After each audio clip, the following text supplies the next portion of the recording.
Hi everyone. To be able to share memories and to share experiences, to share a certain nostalgia, is really something quite special. Thanks so much for joining me again this week. Last time, I talked a little bit about my lifelong fondness for Greek music, with the intention and the promise to elaborate even further. That's not exactly difficult to do. This is music that constitutes some of my earliest memories. I remember once, for example, I went out to a concert with my mother and with my sisters. I haven't been to a lot of concerts in my life, but the few that I've been to, this was my very first one. I don't remember a whole lot about that night, only bits and pieces. A white staircase and a red rose. The singer that we had gone to listen to that night had given me that rose after the concert. To almost anyone else, that may seem incredibly commonplace, a kind gesture that could have been made to a member of any audience, but I saw the generosity in it. It was a gracious gift that was given many, many years ago and something that I will always remember. Memories are funny that way, I suppose. I was 3.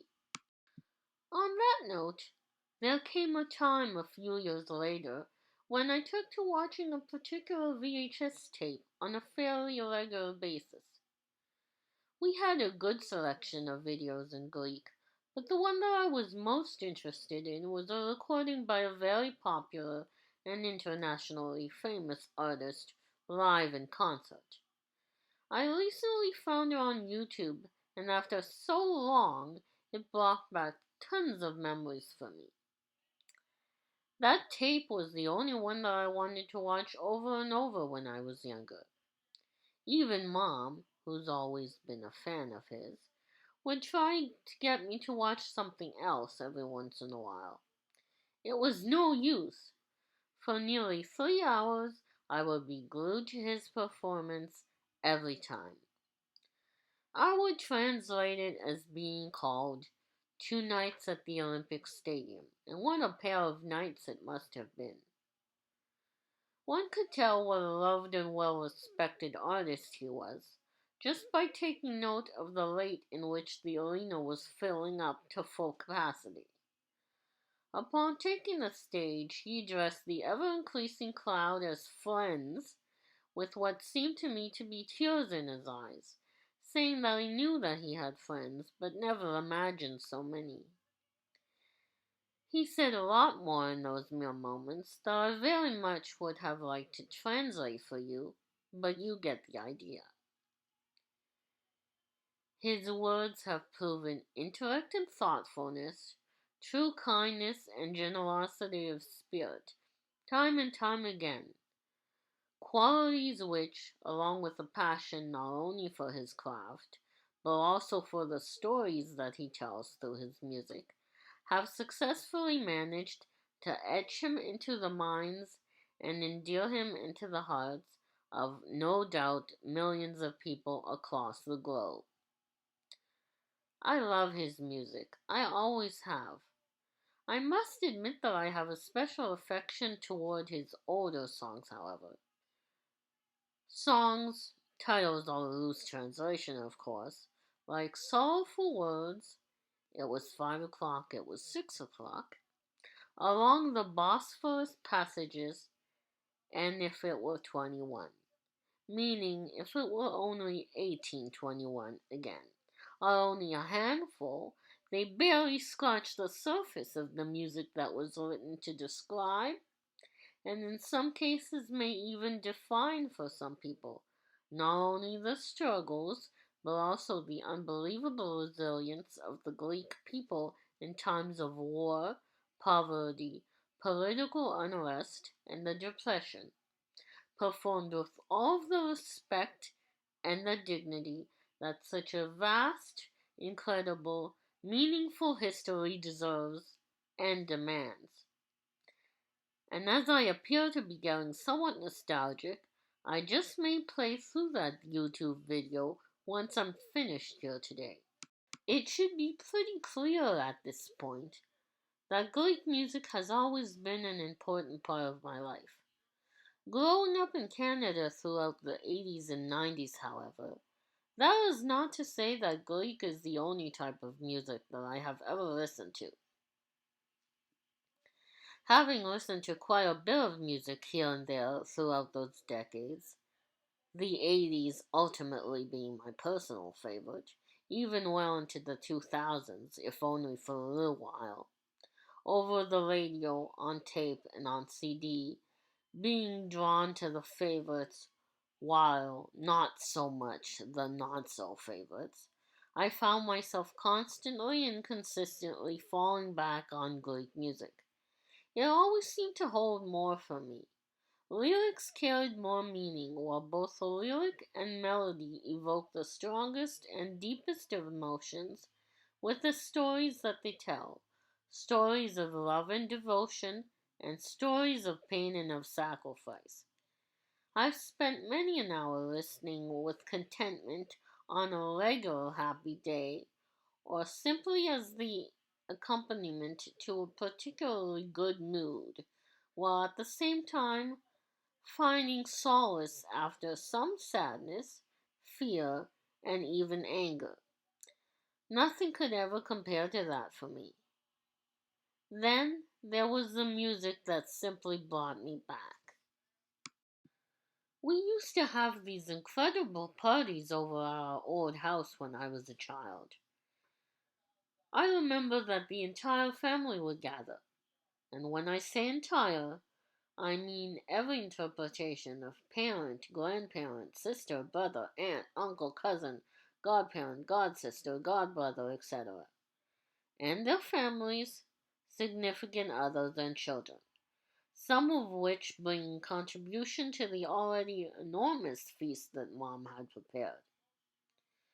We would always set up the food in the basement, laying beautiful tablecloths over two tables and the filing cabinet that usually served as a station for tableware that we had pushed together. On top of these seemed to be nearly every great dish ever created, and plenty of desserts. Once everyone had had their fill, we'd all file into the family room. There was never want for space. We always seemed to make it work one way or another. Some would usually move the coffee table out of the way, while someone else would bring in the tape player. It was one of those old-fashioned tape players, big and rectangular, and metallic silver. It was the 80s after all. What followed was what seemed like hour after hour of great dancing, of every variety, from the slowest to the fastest, of what one would commonly refer to as the circle dances, to everything in between, many times lasting until morning.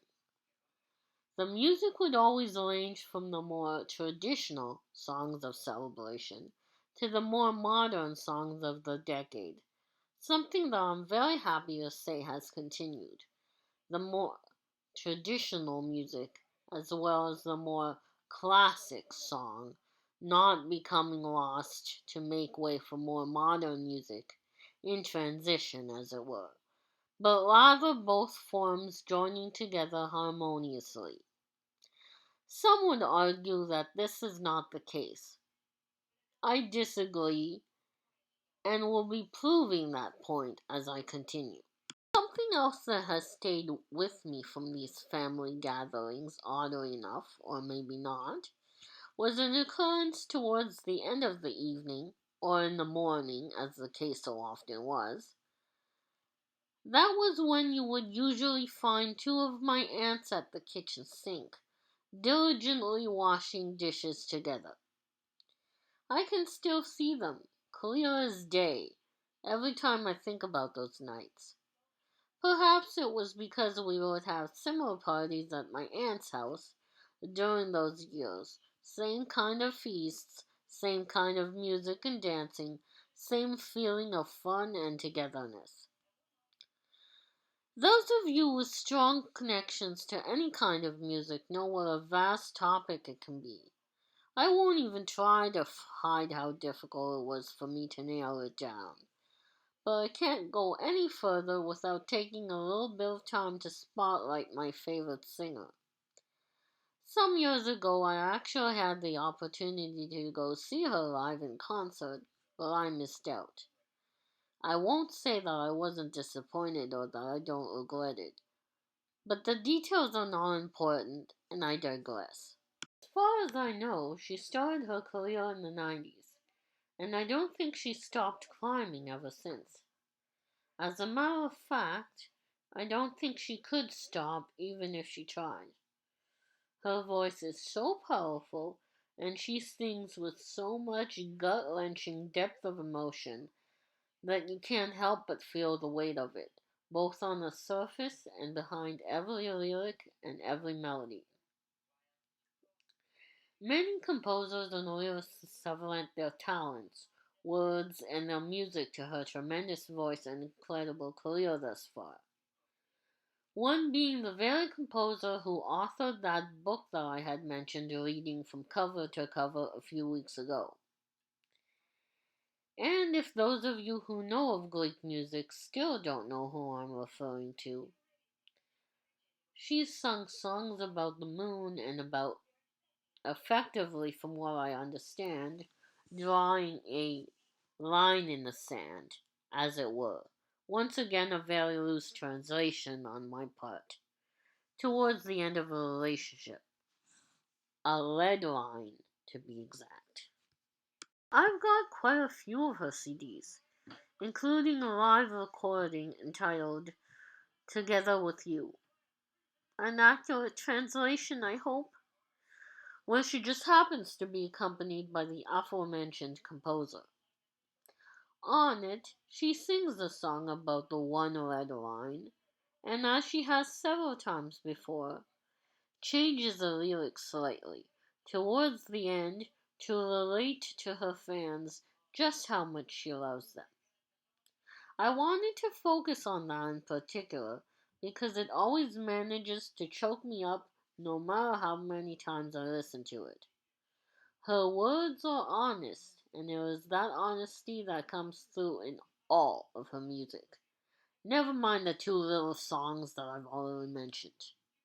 If I were to talk about all of her songs that I wanted to, in the way that I wanted to, we'd still be here next year. I honestly don't know what more I can say about this phenomenal artist that hasn't already been said. It's as if her soul is speaking directly to you with every word that she sings, and speaks for that matter. This is what she was born to do, and she has proven that, time and time again. I wish her so much. I wish happiness, strength, and joy to her and to her children. I wish her every career opportunity and success for many years to come. I would wish that the love and devotion of her fans increase with each passing year, but I see that as much more of a given, quite frankly. I wish her all the best that life has to offer, and then some. Falling back on what I said earlier about the more traditional as well as the classic songs of years gone by not being overshadowed or even phased out completely in favor of the more modern music being produced today, but rather one serving as a sort of support for the other, should not be a foreign concept. It seems to me, however, that there are those who choose to believe that it is, being of the opinion, of course, that one is and always will be superior to the other. I don't only disagree, but I also think that that's an incredibly boring way of looking at things. There's a show that I watch that's very good at proving this point. I would translate the title as To Our Health Friends, although I think that I missed out on providing the most direct translation this time. I did my best. After reminding us to raise our glass in celebration, the title itself does more than just highlight the program's atmosphere and spirit, but also reminds us to take time out of our day to day to experience all of the small joys and the wonders that life has to offer. At least that's what I get from it.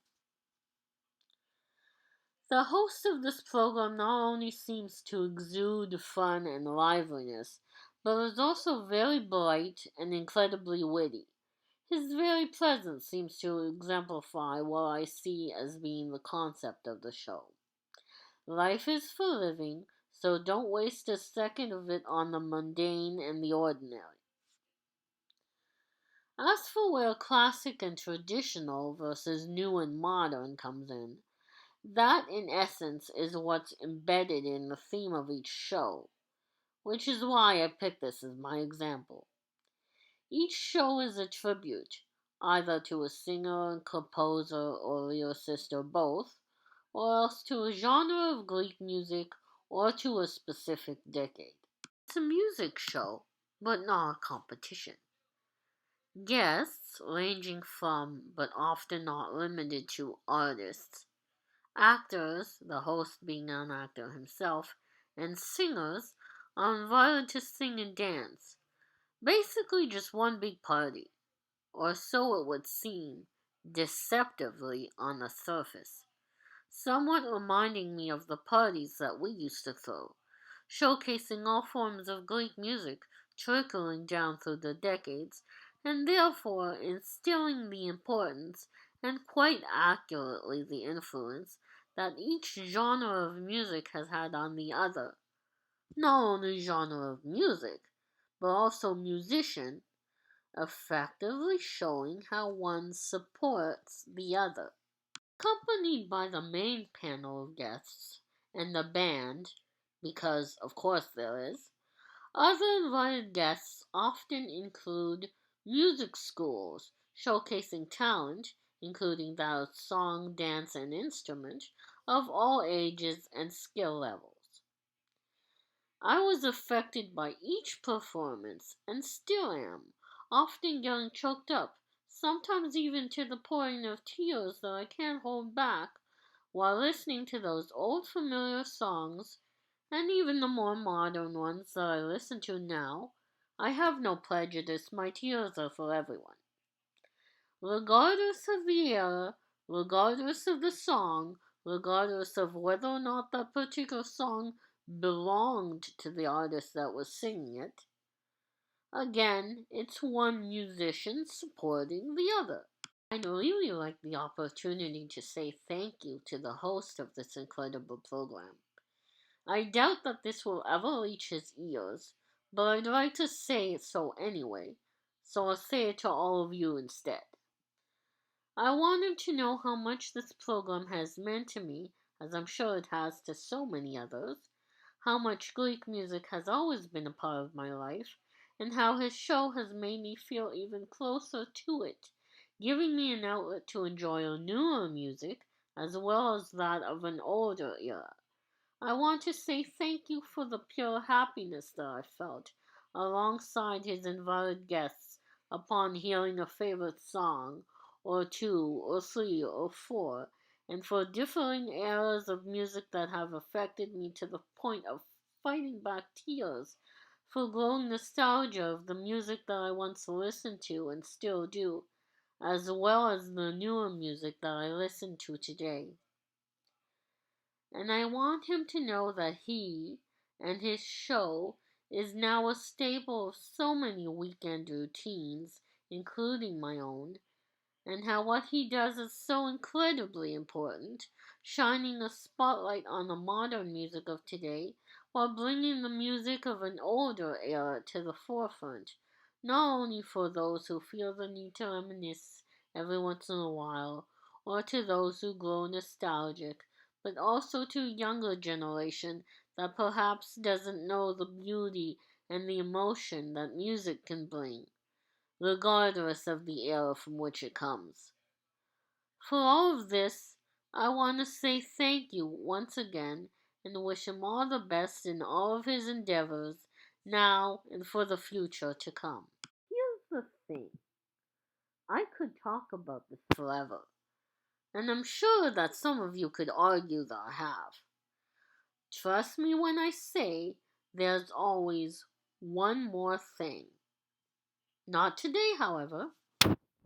I'll be back next time with my final installment in my miniseries, where I talk about my favorite actor.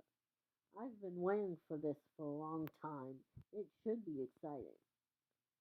If you like what you've heard so far, please like, comment, and or subscribe if you so choose. Have a wonderful day. Well, night, depending on when you see this, and I'll see you next time.